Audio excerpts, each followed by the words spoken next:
रात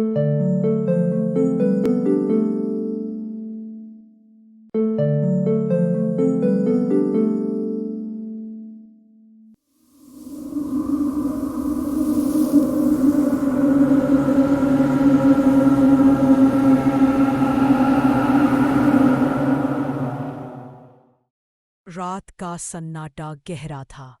आसमान पर बादल उमड़ रहे थे और चांद की रोशनी बार बार दब जाती थी, जैसे रात अपने रहस्यों को उजागर होने से रोकना चाहती हो। दूर जंगल से आती सियारों की हूं हूं और पेनों की सरसराहट ने माहौल को और भी भयावह बना दिया था। उस सन्नाटे के बीच पहाड़ी की चोटी पर खड़ी थी एक पुरानी हवेली। टूटी छत, काई जमी दीवारें और जंग खाए लोहे के दरवाजे। लोग कहते थे इस हवेली में जो एक बार जाता है वो पहले जैसा कभी लौटकर नहीं आता। वही पहुंचा आदित्य। उम्र लगभग 30, पेशे से मनोवैज्ञानिक, लेकिन रुचि परा मनोविज्ञान में। बचपन से ही उसने कुछ अजीब घटनाएं महसूस की थी। रात को अपने कमरे में परछाई या अचानक किसी के फुसफुसाने की आवाज।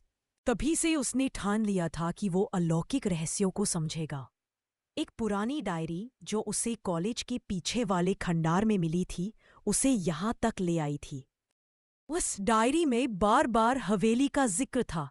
यहाँ जो भी जाएगा अपने अतीत से बच नहीं पाएगा। हवेली का दरवाजा उसने जैसे ही खोला, लोहे की चरमराहट से अजीब सी गूंज उठी। अंदर कदम रखते ही उसे ठंडी हवा का झोंका महसूस हुआ। दीवारों पर जाले लटक रहे थे, पुरानी लकड़ी की सीढ़ियां हल्की आवाज करती थीं। पर सबसे डरावनी चीज थी दीवारों पर उभरते हाथों के निशान, जैसे कोई अंदर से बाहर निकलने की कोशिश कर रहा हो। सीढ़ियों पर कदम रखते ही ऊपर से धीमी सी हंसी सुनाई दी। आदित्य ने सिर उठाया तो देखा एक लड़के की परछाई, सफेद ड्रेस में, बाल बिखरे हुए और हाथ में टूटी गुड़िया।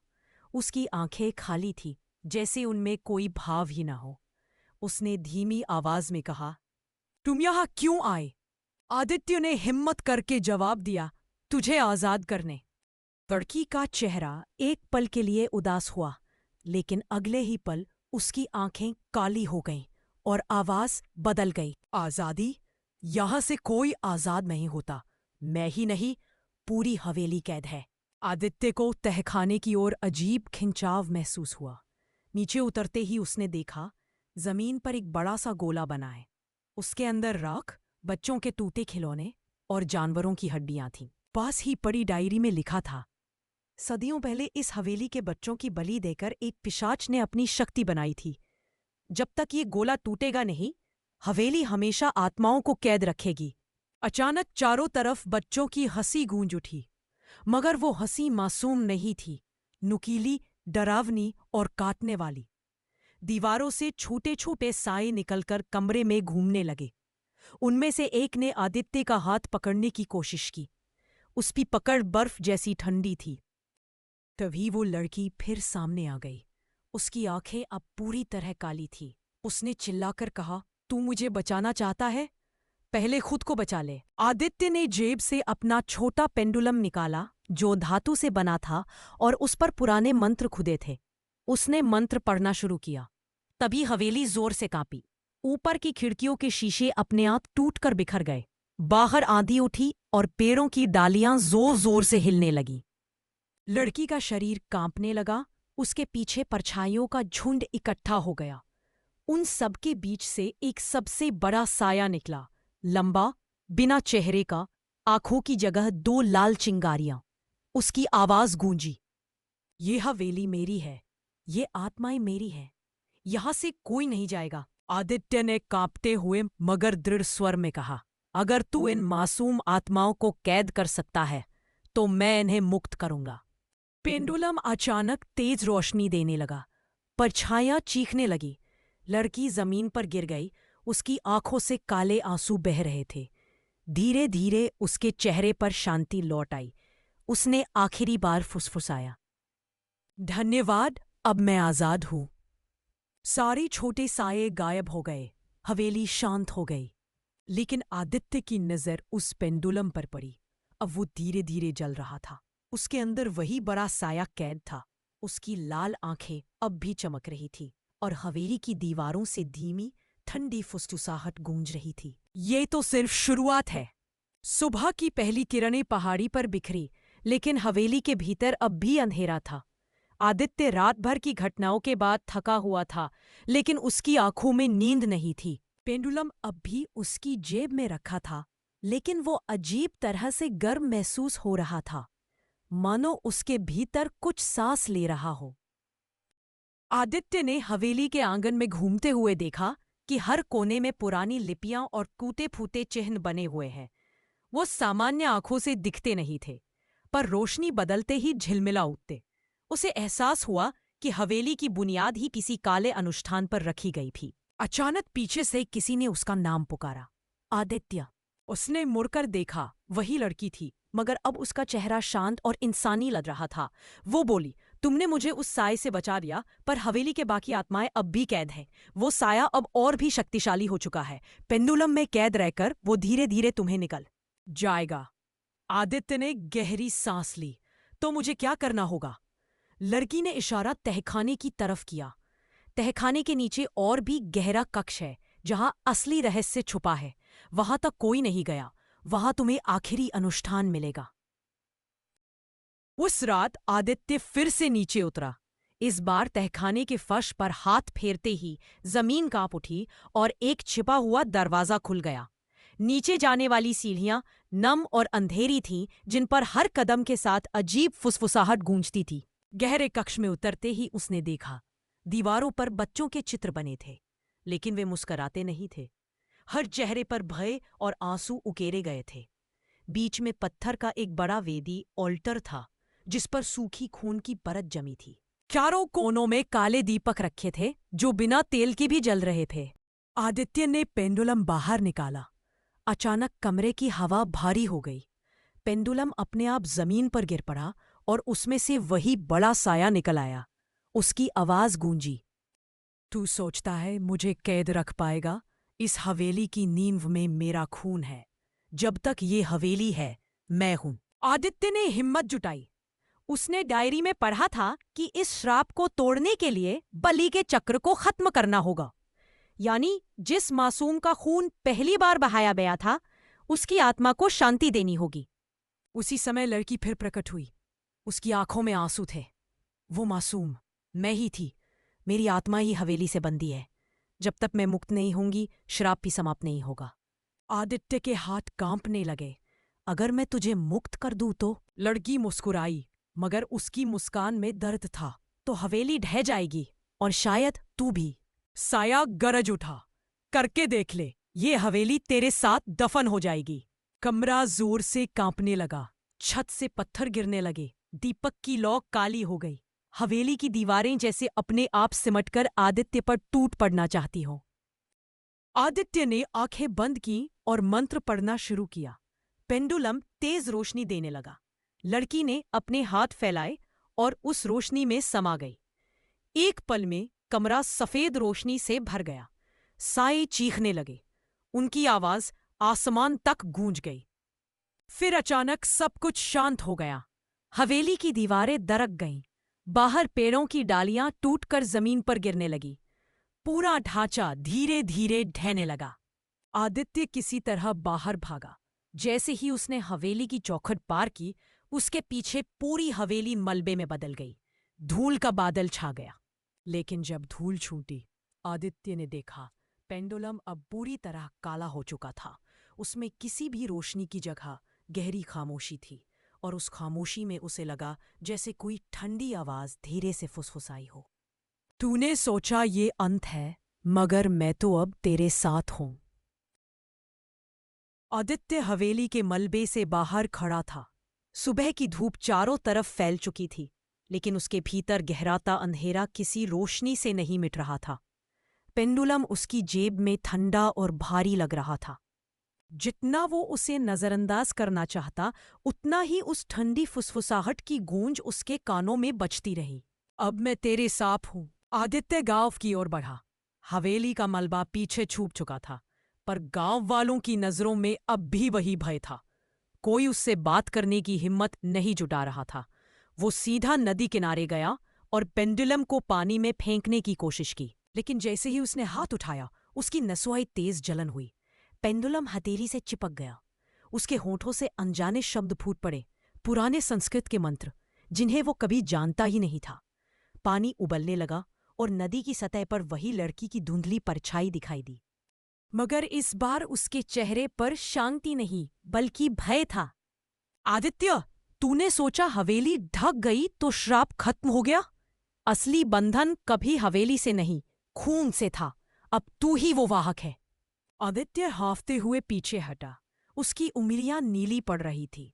पेंडुलम चमकने लगा और उसमें से छोटे छोटे साए निकलकर उसके चारों ओर मंडराने लगे। वो चीखने की कोशिश करता, लेकिन गला सूख गया।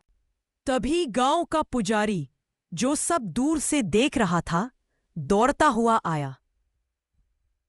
उसने हाथ में पवित्र राख उठाकर आदित्य पर फेंकी। राख पेंडुलम से टकराई और जमीन पर गिरते ही धुआं उठा। पुजारी ने गंभीर स्वर में कहा, "ये श्राप तुझसे छूटेगा नहीं।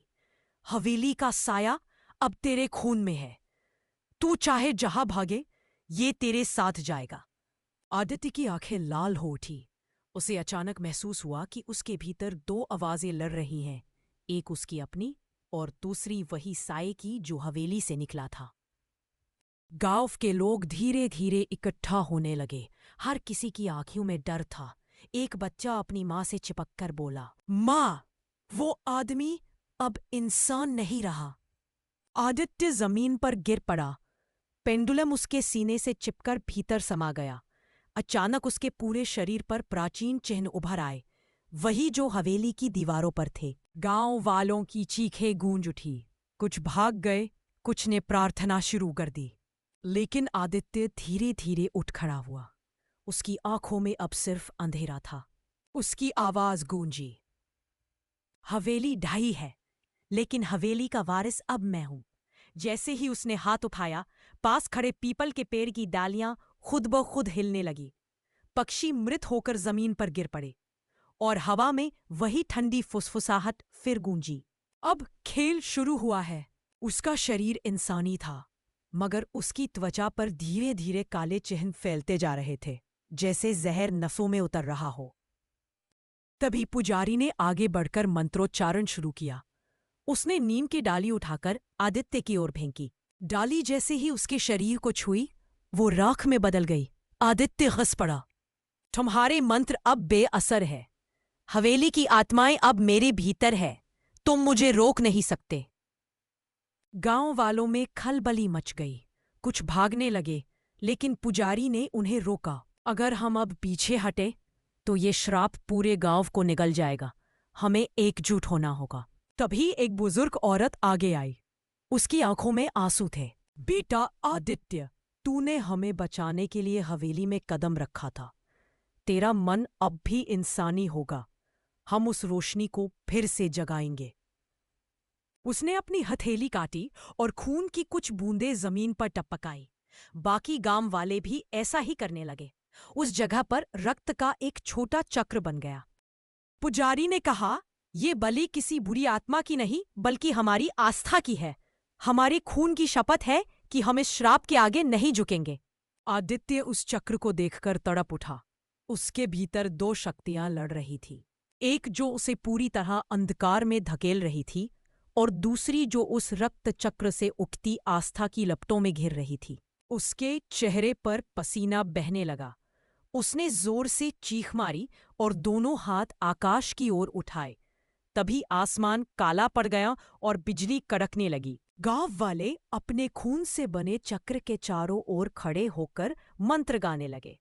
उनके स्वर मिलकर इतनी तेज गूंज पैदा कर रहे थे कि आदित्य अपना सिर पकड़कर जमीन पर गिर पड़ा। पेंडुलम फिर से उसके सीने से बाहर निकल आया। अब वो आधा काला और आधा चमकदार था। पुजारी गरज कर बोला, "ये अंतिम मौका है। अगर हम इसे अभी नष्ट करें तो आदित्य को बचाया जा सकता है, वरना वो हवेली का स्थायी वारिस बन जाएगा।" गांव वालों ने अपनी सारी ताकत मंत्रोच्चारण में लगा दी।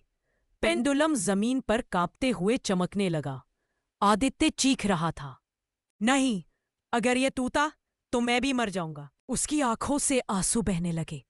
उसमें वो मासूम आदित्य फिर से झलकने लगा, जिसने हवेली में कदम रखा था। गाँव वालों की सामूहिक आवाजें पूरे वातावरण में गूंज रही थीं। मंत्रोच्चारण की ध्वनि इतनी प्रबल हो गई कि जमीन तक कांपने लगी। पेंडुलम तेजी से चमक रहा था, कभी काले रंग में तो कभी चांदी जैसी रोशनी में। आदित्य दोनों हाथों से पेंडुलम पकड़कर उसे बचाने की कोशिश कर रहा था। उसकी आंखें बार बार बदल रही थी, एक पल मासूम इंसानी, अगले ही पल साए जैसी गहरी और शून्य। पुजारी ने अपनी आखिरी ताकत जुटाकर रक्त चक्र के बीच खड़ा होकर अग्नि प्रज्वलित की। हे देवता, इस मासूम आत्मा को मुक्त कर और इस श्राप का अंत कर। जैसे ही मंत्र पूरा हुआ, अग्नि की लपटें अचानक पेंडुलम की ओर लपकीं। आदित्य चीख पड़ा, नहीं, तुम समझते नहीं, अगर यह टूटा तो मैं। उसकी बात पूरी होने से पहले ही पेंडुलम जमीन पर फट गया। एक कान फाड़ देने वाली चीख हवाओं में गूंज उठी। सैकड़ों साए पेंडुलम से बाहर निकलकर आकाश की ओर भागे। गांव के पेड़ झुक गए, जमीन दरक गई और कई झोंपड़ियां गिर पड़ी। आदित्य जमीन पर गिरा और बेहोश हो गया। उसका शरीर कांप रहा था और धीरे धीरे उसके ऊपर फैले काले चिन्ह मिटने लगे। लेकिन साथ ही रक्त चक्र के भीतर खड़े गांव वाले अचानक गिरने लगे। उनकी सांसें थम गई। पुजारी हफ्ते हुए बोला, श्राप टूटा, पर इसकी कीमत हमने चुकाई है। गांव में सन्नाटा छा गया। कुल 25 गांव वालों की आत्माएं उस चक्र में समा गई थी। उनका बलिदान ही श्राप तोड़ने का आधार बना था। आदित्य धीरे धीरे होश में आया। उसकी आंखों में अब कोई अंधकार नहीं था, लेकिन सामने बिखरे लाशों को देखकर उसकी आत्मा टूट गई। ये मैंने किया, वह फुसफुसाया। पुजारी ने कांपती आवाज में कहा, वही बेटा, ये उनकी आस्था थी। तू श्राप का वाहक था, मगर उनकी कुर्बानी में तुझे मुक्त कर दिया। आदित्य की आंखों से आंसू बह निकले। उसने देखा आसमान धीरे धीरे साफ हो रहा था, पर उसी साफ आकाश में उसे वो लड़की दिखाई दी जिसकी आत्मा हवेली से बंधी थी। अब वो मुस्कुरा रही थी। उसने आखिरी बार आदित्य की ओर हाथ हिलाया और प्रकाश में विलीन हो गई। गांव बच गया था, श्राप टूटा था, लेकिन आदित्य जानता था कि अब उसकी जिंदगी कभी पहले जैसी नहीं रहेगी, और इसी के साथ हवेली का अंधकार हमेशा के लिए पीछे छूट गया।